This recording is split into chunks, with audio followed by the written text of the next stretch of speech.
নমস্কাৰ স্বাগতম জনাইছোঁ মোৰ ইউটিউব চেনেল পিকু পানী দিহিং ফেচবুক পেজ পিকুমণি এইনলৈ। আজি ৰান্ধিছোঁ জাতিলাও আলু দালি আৰু পিঠাগুড়িৰে ব্ৰইলাৰ মাংস। এয়া ব্ৰইলাৰ মাংস আনি ল'লোঁ, আনি পেলাই বইল কৰি লৈছোঁ। আপোনালোকক অকণমান দেখুৱাইছোঁ মইনো কি ধৰণে ৰান্ধোঁ। এয়া বইল কৰি উলিয়াইছোঁ, বইল কৰা সময়টো আপোনালোকক দেখুৱাই দিছোঁ। এয়া বইল কৰা হ'ল, গতিকে উলিয়াই লৈছোঁ। ৰন্ধন প্ৰণালীটো বেলেগ বেলেগ ধৰণৰ সকলোৰে, মই অলপ বেলেগ ধৰণে ৰান্ধিলোঁ। অকণমান আপোনালোকক দেখুৱাইছোঁ, যদি আপোনালোকে ভাল পায় কেতিয়াবা ৰান্ধি খাই চাব পাৰে দেই।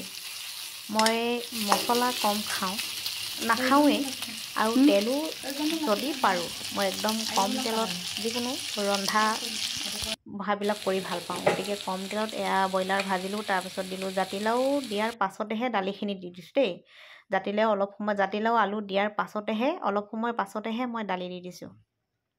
আচলতে দালিটো দিলে কি হয়, অলপ সোৱাদযুক্ত হয়, সেইটো কাৰণে দালি অকণ দি দিছোঁ। আৰু এই জাতিলাও বা আলুটো দিবও নালাগে, কালি পিঠাগুড়ি চব্জিত অকণমান আপুনি যদি দালি দিয়ে তেতিয়া বেছি ভাল হয়। এয়া গোটেইখিনি হৈ যোৱাৰ পাছত মই পিঠাগুড়ি ইয়াত দি দিছোঁ। আপোনালোকক কেনেকৈ পিঠাগুড়ি মই দিছোঁ দেখুৱাইছোঁ দেই, চাব আপোনালোকে। কিমান ধুনীয়াকৈ আহিছে নাজানো, কিন্তু খাবলৈ বিৰাট ধুনীয়া হ'ল। পিঠাগুড়ি আপুনি প্ৰথমে এনেকৈ গৰম পানীত গুলি ল'ব লাগে। আপুনি পিঠাগুড়ি দিবও পাৰে এনেকৈ পানী নুগুলাকৈ, কিন্তু এনেকৈ গুলি দিলে বেছি ভাল হয়, সেইকাৰণে মই গুলি দিছোঁ। মই প্ৰথমে উলিয়াই লৈছোঁ এয়া কেইচামুচমান পিঠাগুড়ি, ভাজি থোৱা পিঠাগুড়ি, তাৰপাছত গৰম কৰি থৈছোঁ, একদম উতলাই থৈছোঁ গৰম পানী, এয়া দি দিলোঁ। আৰু পিঠাগুড়ি অকণমান ভাজি থৈছোঁ।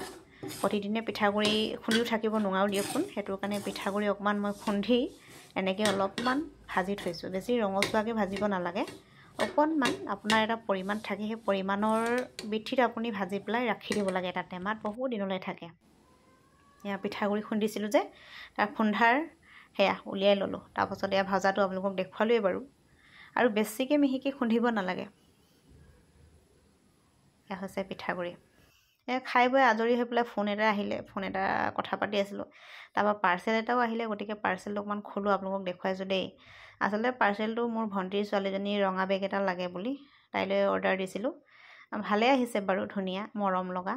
এয়া তাইলৈ পাৰ্চেল, স্কুল যাবলৈ বয়স হোৱা নাই, লাহেকৈ হ'ব আৰু, হ'লেও বেগ এটা লাগে বুলি কৈ আছে কাৰণে বায়ে ফালৰ পৰা দিছে, আমাৰ বায়ে দিয়া, আমাৰ মৰমৰ ছোৱালীজনীলৈ। বগা চগা ছোৱালী, ৰঙা বেগ, ভাল লাগিব। গতিকে আজিৰ আমাৰ কাৰ্যাৱলী অকণমান আপোনালোকক আগবঢ়ালোঁ, কেনেকুৱা পালে আপোনালোকে জনাব। যদি ভাল পাইছে আপোনালোকে অকণমান মৰম কৰি আগবঢ়াই নিব বুলি আশা কৰিলোঁ। অনাগত ভৱিষ্যতে আপোনালোকৰ পৰা মৰম আশীৰ্বাদ অলপমান কামনা কৰিছোঁ। আশা কৰিছোঁ আপোনালোক ভালে আছে। আজিৰ ভিডিঅ'টো চাই আপোনালোকে কেনেকুৱা পালে জনাবলৈ নাপাহৰিব। আকৌ লগ পাম আন এটি ভিডিঅ'ত আপোনালোকক। বাই বাই, আজিলৈ আকৌ লগ পাম। ভালে থাকক সকলো, কুশলে থাকক, বাই।